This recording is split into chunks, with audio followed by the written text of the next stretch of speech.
Roasted tomato soup with broiled cheddar toasts. Here's what you'll need to prepare this recipe. The first step is to roast the tomatoes and the garlic.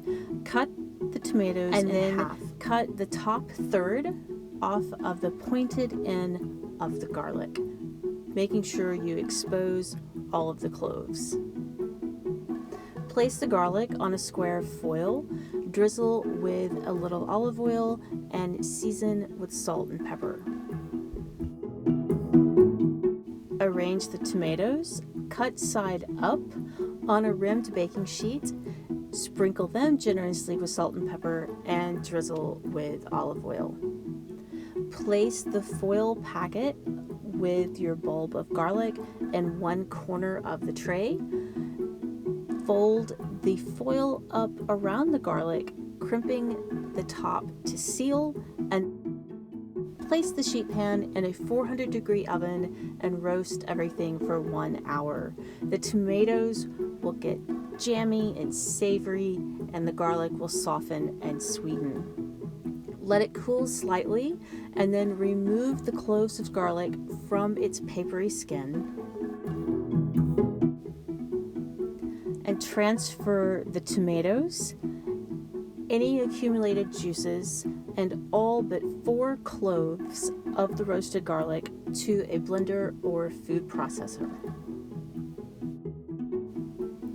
And blend to the desired consistency. For a rustic soup, keep it a bit chunky. If you would like a smoother soup, continue and puree until almost smooth.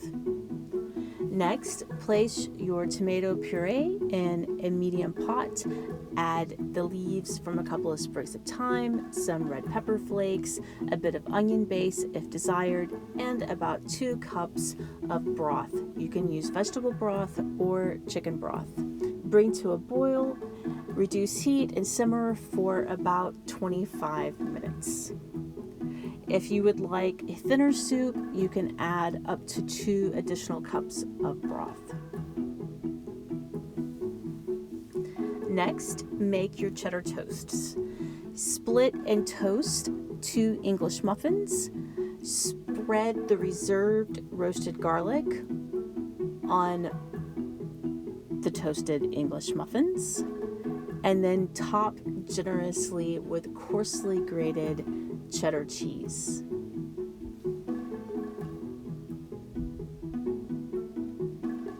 Broil just until the cheese melts and the edges turn deep golden brown.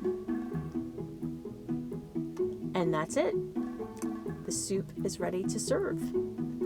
I hope you enjoyed this video. For the complete recipe and others, please visit us at arkansasonline.com/cooking.